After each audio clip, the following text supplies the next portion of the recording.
హే నిన్నే Ram Pothineni double smart మూవీకి ఎలా అనుకుంటున్నావా? ఇంకా నువ్వు పెట్టే టికెట్ వర్తా కాదా అనేది ఈ మూవీ రివ్యూ అయితే చూడు. ఇంకా మూవీ నాకెలా అనిపించిందంటే ఫస్ట్ పార్టే నాకు జస్ట్ ఓకే అనిపించింది. మళ్ళీ అదే టైప్ ఆఫ్ స్టోరీని తీసుకొచ్చి ఇంకా దాంట్లో కొంచెం చేంజెస్ చేసి మనకి సెకండ్ పార్ట్ గా అయితే పూరి జగన్నాథ్ గారు అయితే తీసుకొచ్చారు. అంటే పోయినసారి మనకి ఉప్మా పెట్టారు, దీంట్లో కొంచెం జీడిపప్పు వేశారు అంతే. మూవీ అయితే అలాగే ఉంటది ఫ్రెండ్స్. ఇలాంటి మోర్ యూనిక్ రివ్యూస్ కోసం మన ఛానల్ సబ్స్క్రైబ్ చేసుకొని వీడియోకి లైక్ డిస్లైక్ ఇవ్వడం అయితే మర్చిపోద్దు. అలాగే మెయిన్ గా బెల్ ఐకాన్ అయితే యాక్టివేట్ చేసుకోండి. నన్ను సపోర్ట్ చేస్తున్న నా వ్యూవర్స్ కి సబ్స్క్రైబర్స్ కి చాలా చాలా థ్యాంక్స్. ఇంకా నెక్స్ట్ స్టోరీ ప్లాట్ చూసుకుంటే హీరో లైఫ్ శంకర్ లోకి విలన్ ఎలా వచ్చాడు, విలన్ తన మెమరీని ఎందుకు శంకర్ బ్రెయిన్ లోకి ఇన్సర్ట్ చేయాలనుకున్నాడు, ఇంకా ఫైనల్ గా ఏమైంది అనేది మెయిన్ స్టోరీ ప్లాట్. ఇంకా ఫస్ట్ హాఫ్ ఎలా ఉందంటే ఫస్ట్ హాఫ్ నాకైతే పర్లేదు అనిపించింది. ఇంకా సెకండ్ హాఫ్ అయితే జస్ట్ బాగుందంతే. ఇంకా మూవీలో పాజిటివ్స్ చూసుకుంటే రామ్ పోతినేని గారి డైలాగ్ గానీ ఆ మేనరిజమ్స్ బాడీ లాంగ్వేజ్ బాగా అయితే అట్రాక్ట్ అవుతాం. ఇంకా ఫస్ట్ హాఫ్ లో కంటే సెకండ్ హాఫ్ లో అయితే కొంచెం అయితే అది డోస్ అయితే పెంచారు. మూవీలో ఆలీ గారి కామెడీ గానీ దాంతో పాటు రొమాంటిక్ సీన్స్ గానీ సంజయ్ దత్ ఇంట్రడక్షన్ సీన్స్ గానీ ఇలాంటివన్నీ మూవీలో అయితే బాగా ప్లస్ అయ్యాయి. ఇక నెక్స్ట్ నెగటివ్స్ గురించి మాట్లాడుకుంటే సాంగ్స్ గానీ స్టోరీ ప్లాట్ అనేది రెగ్యులర్ గానే ఉంటది. అంటే ఫస్ట్ హాఫ్ లో చూసిన అదే కాన్సెప్ట్, కాకపోతే కొంచెం అయితే మనకి చేంజెస్ ద్వారా అయితే ప్రెజెంట్ చేశారు.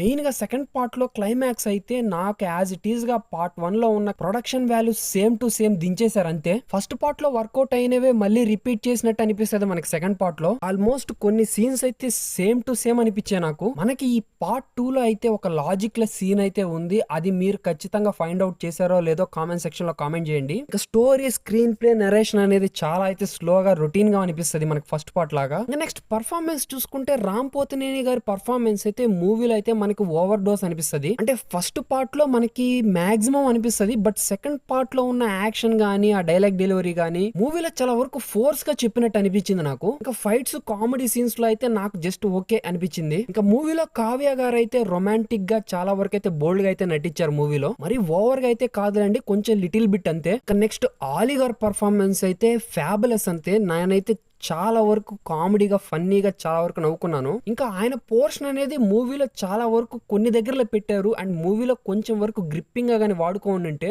మూవీ చాలా వరకు అయితే ఫన్నీగా ఎంటర్టైనబుల్ గా ఉండేది అనిపించింది నాకు. ఇంకా సంజయ్ దత్ గారి పర్ఫార్మెన్స్ అయితే మూవీకి బాగా ప్లస్ అయింది ఫ్రెండ్స్. ఇంకా సైంటిస్ట్ క్యారెక్టర్ లో చేసిన ఆయన పర్ఫార్మెన్స్ కూడా మూవీకి బాగా అనిపించింది నాకు. ఫైనల్ గా అందరి పర్ఫార్మెన్స్ మూవీకి అయితే ప్లస్ అయితే అయింది. మూవీ అయితే నాకైతే నచ్చలేదు ఫ్రెండ్స్. నాకు ఫస్ట్ పార్టే బెటర్ అనిపించింది సెకండ్ పార్ట్ కంటే. ఇంకా మీకు ఎలా అనిపించిందో కామెంట్ సెక్షన్ లో కామెంట్ చేయడం అయితే మర్చిపోవద్దు. ఇంకా ఈ మూవీకి నేను ఇచ్చే రేటింగ్ వచ్చేసి 1.9/5 ఆనియన్స్ అయితే ఇస్తున్నాను. ఇంకా ఇలాంటి మోర్ యూనిక్ రివ్యూస్ కోసం మన ఛానల్ సబ్స్క్రైబ్ చేసుకుని వీడియోకి లైక్ డిస్లైక్ ఇవ్వడం అయితే మర్చిపోవద్దు. అలాగే మెయిన్ బెల్ ఐకాన్ అయితే యాక్టివేట్ చేసుకోండి.